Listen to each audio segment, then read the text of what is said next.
Olá a todos, aqui é o canal Promo Tory. Hoje teremos algo assim. O quê? Vamos fazer algo assim.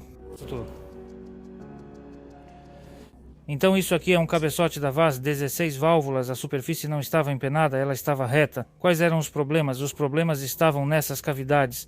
Vemos que ainda restaram algumas cavidades neste local. A maior cavidade estava bem aqui. E vemos que ela ainda ficou. Então eu fiz 3 passadas. Cada passada foi de cerca de 0,15 a 0,17 mm, ou seja, de 15 a 17 centésimos.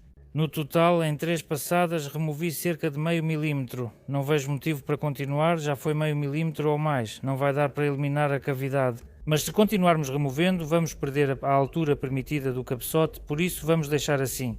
Com uma junta nova ainda vai funcionar por um tempo.